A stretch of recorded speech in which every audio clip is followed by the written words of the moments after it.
welcome and thank you for those of you who watch these recordings. I hope you find them interesting. Certainly, it's my pleasure to be able, and an honor for me to be able to work with those who attend and to share these with you. Baruch atah Adonai Eloheinu melech haolam asher kitshanu b'mitzvotav v'tzivanu la'asok b'divrei Torah. And with that, I will share the screen and thank you.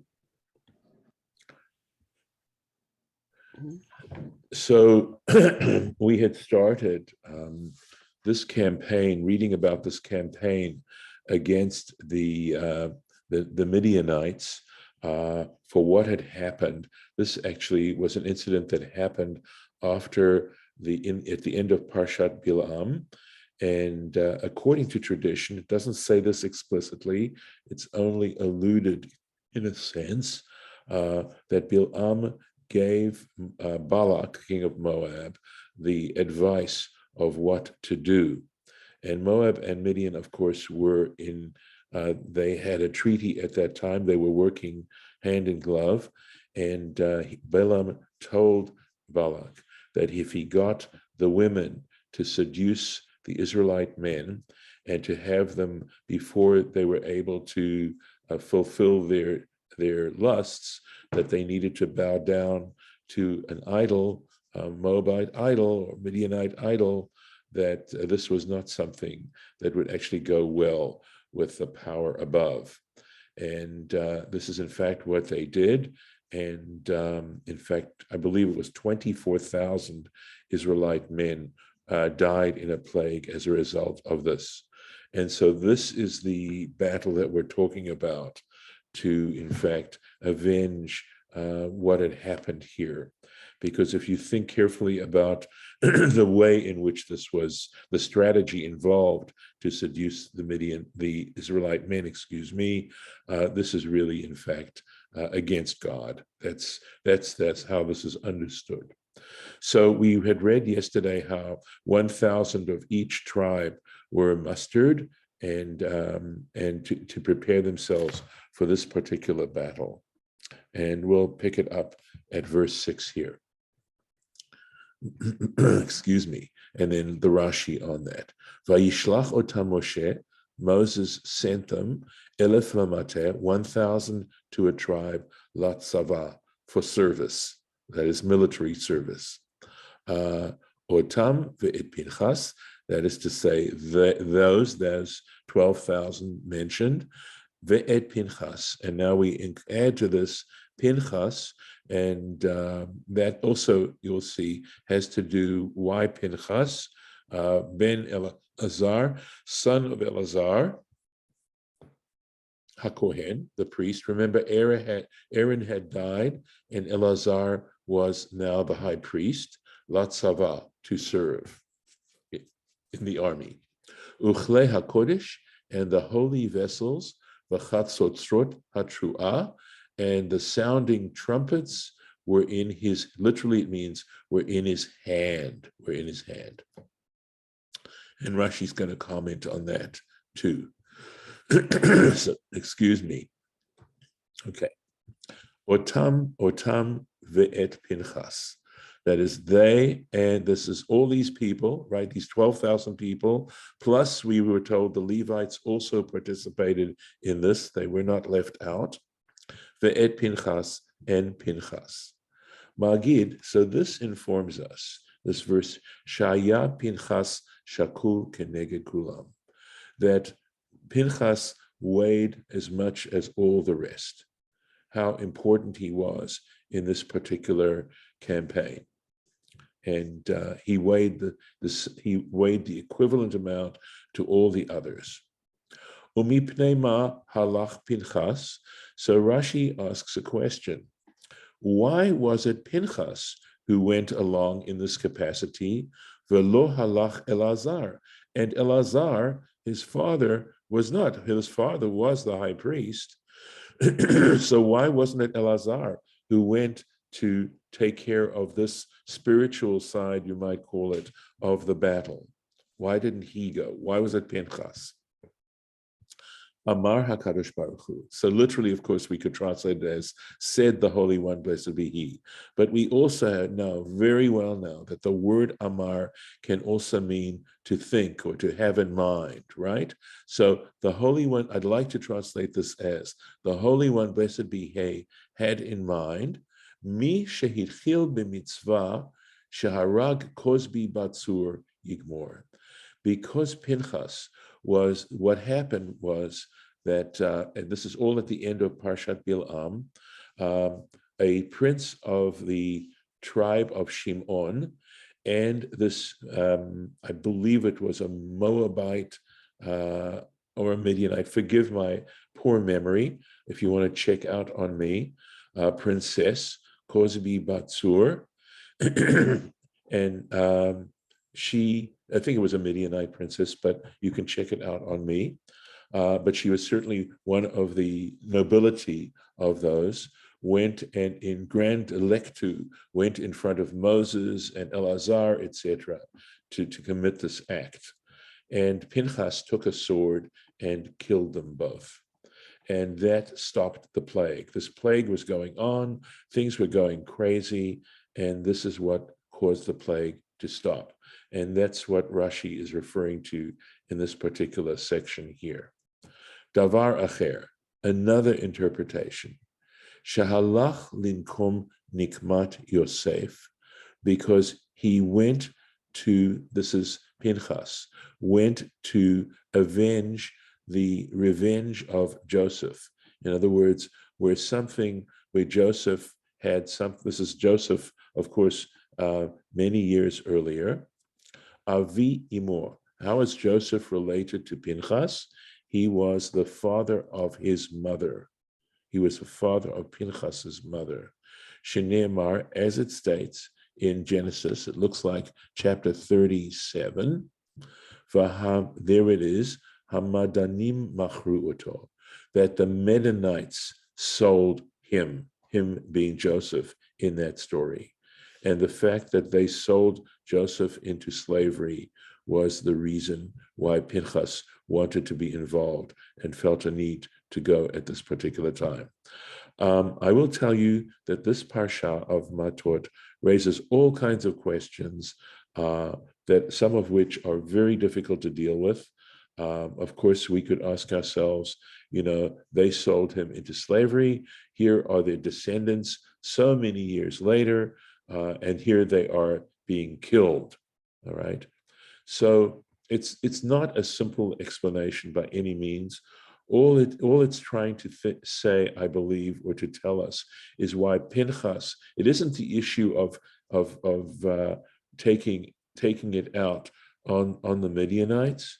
The issue here, that's already been dealt with in the whole issue of what happened before that I referred to. This is trying to answer the question of why Dafka Pinchas? Why Pinchas and not someone else? And what it's saying is that he added an additional reason for wanting to be involved, but not that it's quid pro quo going on here.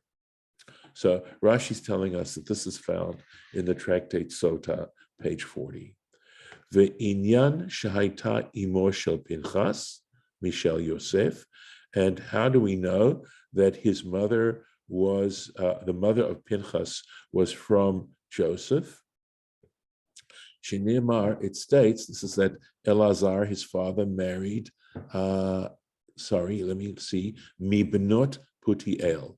He married a woman from the daughters of Putiel, Mizera Yitro. Who was Putiel?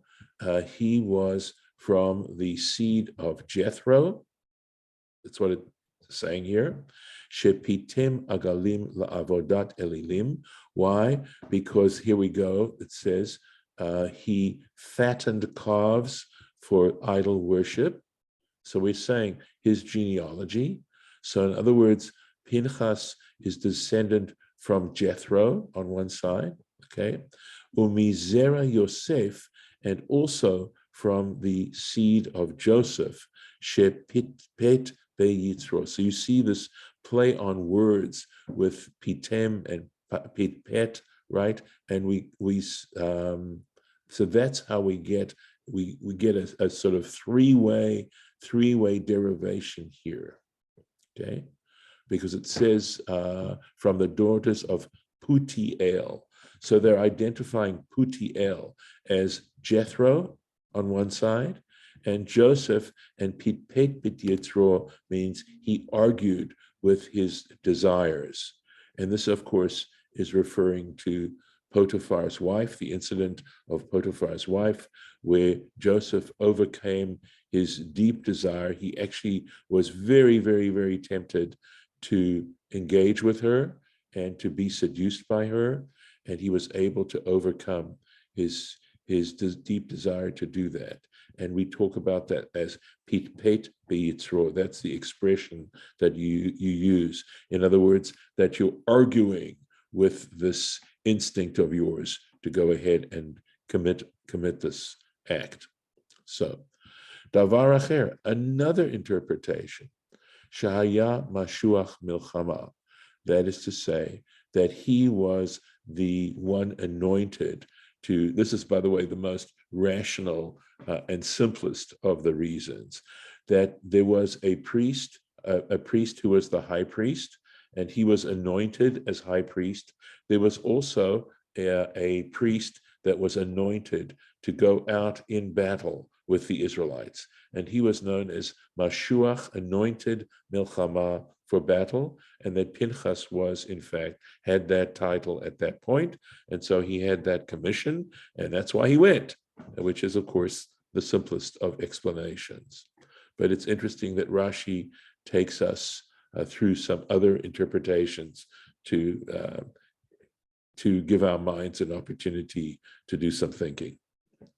The verse went on with, say, Uchli HaKodesh, that is the Klei HaKodesh, the holy vessels, etc. So what are the holy vessels? It's a generality.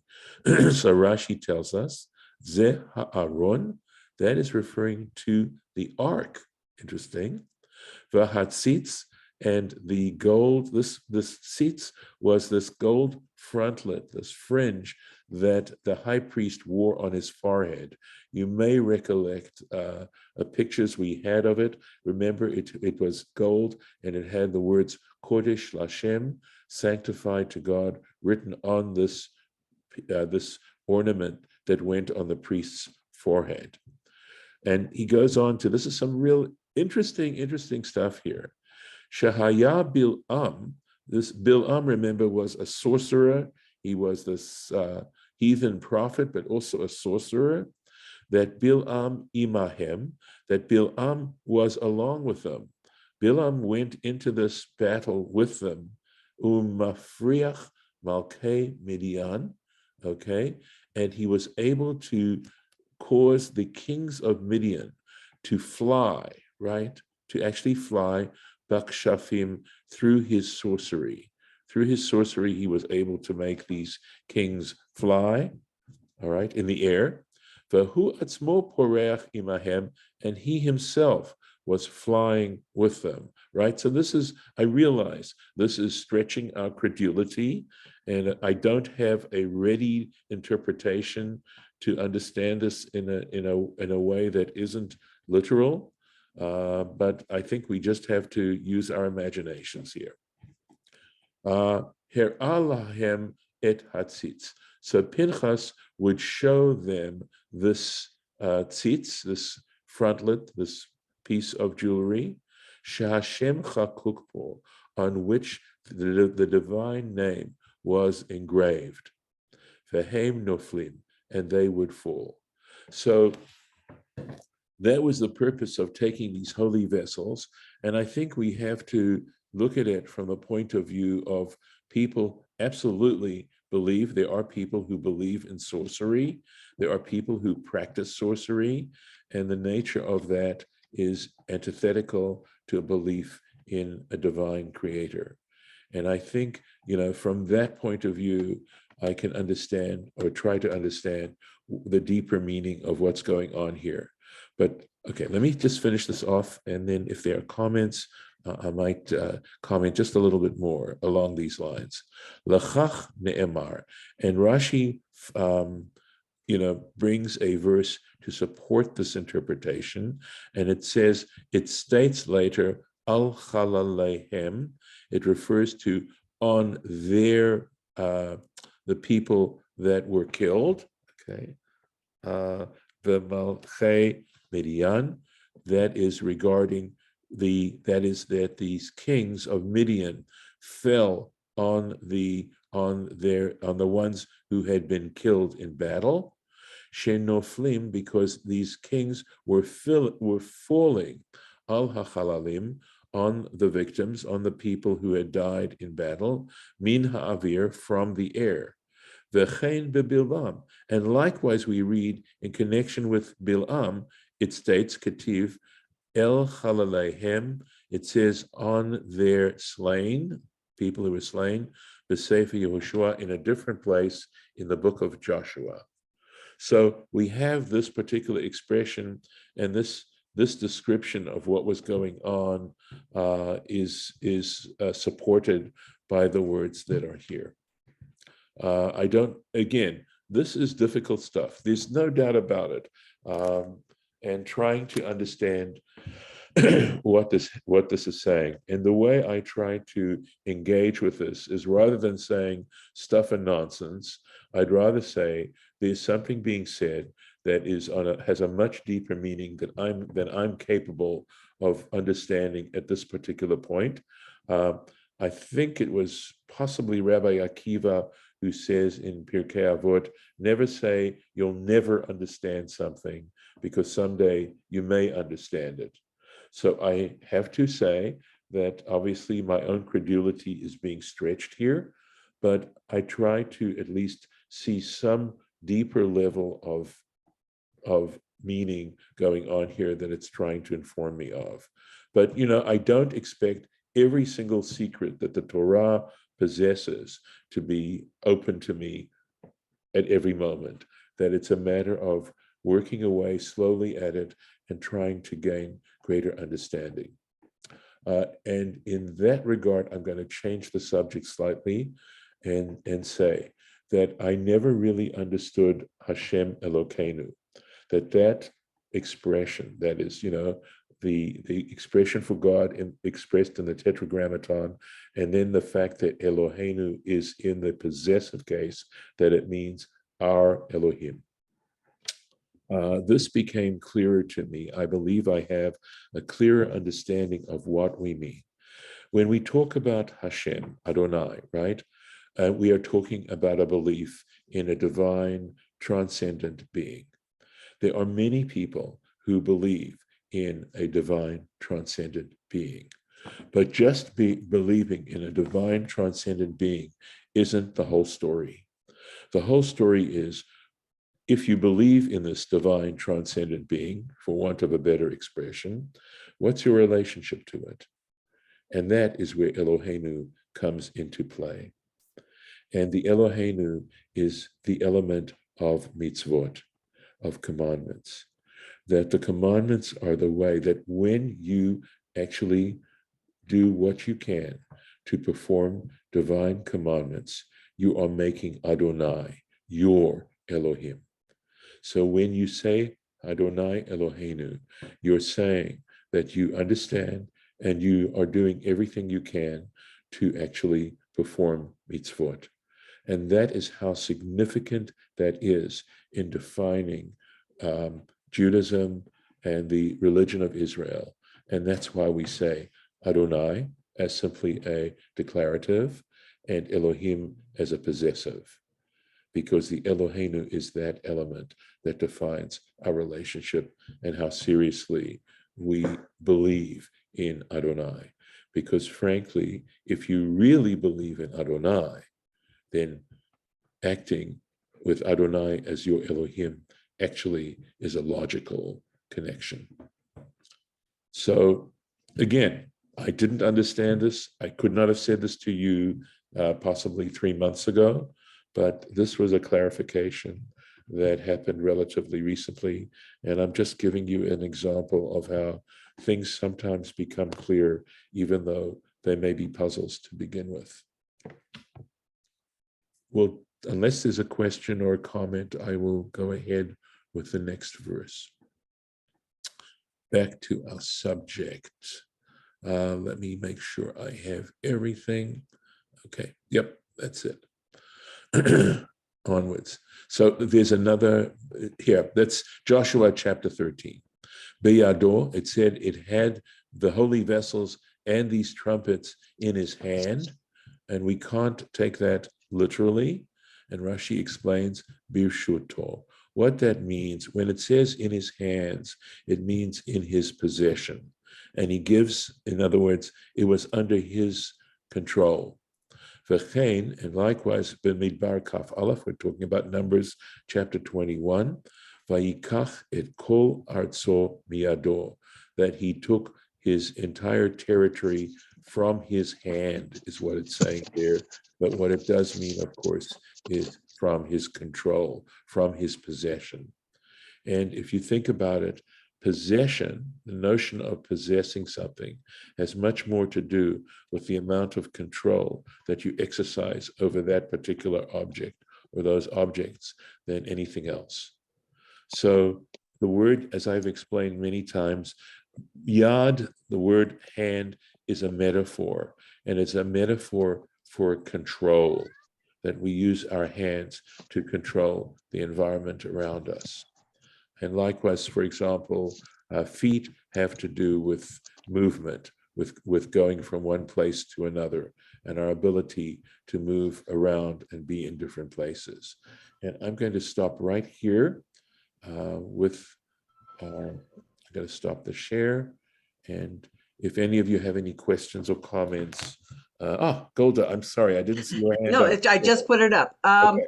So that really does change the way you visualize or don't visualize. He's got the whole world in his hands. Yeah, but it's a nice way of doing it, isn't it? Right, But the whole because world under that his visual control. just, Yes, yes, it's I just know. crazy. It's a Yes, metaphor. but Nice. control or possession or something, that makes way more sense. Right, right. Okay. Yeah. Thanks, Lisa. Yeah, I mean, and honestly, I have to say, Golda, this is the first time I ever really thought about it. You know, you're bringing up that song, and now Yep. I'm totally understanding it in a different way. Yes, Judith, please. You need to unmute. Thanks. Two things. First of all, your sound to me, I can't, I have to hold my phone right up to my ear because it's not very loud. And the second thing, you talked earlier about he controlled his, I don't remember the verb, his yetzer. Yes. His impulses. Yeah, but that's really a powerful concept, and I wondered if you could expand on that. It is a powerful concept, because I believe that one of the great purposes of actually practicing our religion, right, our spiritual heritage, is to be able to, it's what I say, Judith, when I try to be cute and say, that the written Torah is about doing what doesn't come naturally, right? See, because there's a good understanding that it's very natural to commit adultery. It's very natural to do a lot of things, okay? To eat anything that seems appetizing. And the ability for us to control that. And that's why they talk about the yoke of the mitzvot. And if I'm not mistaken, please correct me, that the word yoga is related to that word yoke. And that there's perhaps a universal understanding that as human beings, if we just follow our instincts, we will kill ourselves. Great. And I think that within Judaism, it goes beyond that. And that is our ability to control our impulses actually gives us the path to immortality. That the opposite is so true. And that's why the mitzvot are so profoundly important to traditional Judaism. And I realize the trouble is, this is a very sophisticated level of understanding the purpose of life. And that's why, unfortunately, we trivialize these concepts of mitzvah down to good deed. There's an infinite difference between good deed, okay, which is like, well, if you want to do it, and if, you know, so as I heard the joke, right, the 10 suggestions, right, as opposed to the 10 commandments, but feeling as a willingness, right, to overcome our own egos, to be commanded. Just when you're willing to go that route, and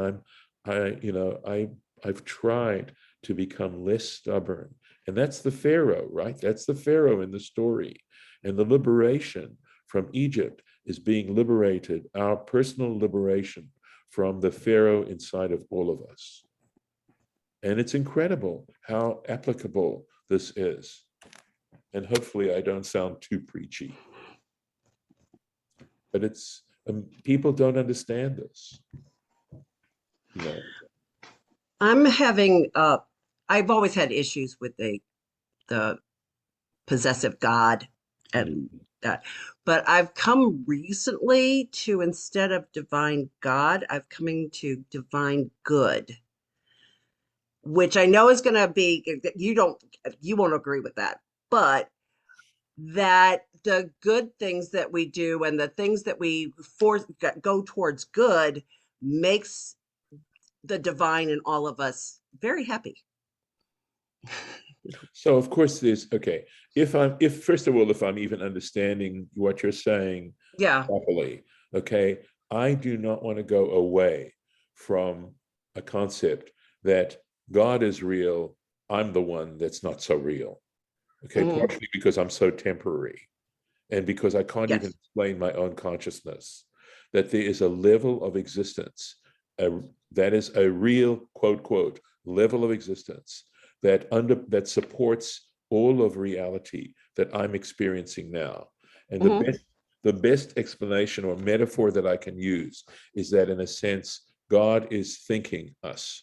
God is thinking the world, and that's why the world exists. And if you use that particular metaphor, then you realize that God's creative power is ongoing. But I'm not a humanist. I'm not a humanist. And I don't believe all of reality can be explained by the physical universe. You know, and when we say physical universe, so there's so much that I do agree with you about when you say good, because to me, at that point, you are trying to describe chesed, right? Yes. And we know that we talk about ki le'olam chasdo, for his chesed endures forever. And actually, more recently, I've felt that I would like to translate chesed as kindness. And that's because, and I know I'm not alone here, there's so many of us who feel that what the world needs now is kindness. And who does it help and who does it hurt? That's correct. Yes. It helps everyone. And when you're not kind, it hurts so many people. Right. So, all right. Thanks, Golda. Thank you. Judith, thanks. I'm going to stop the recording.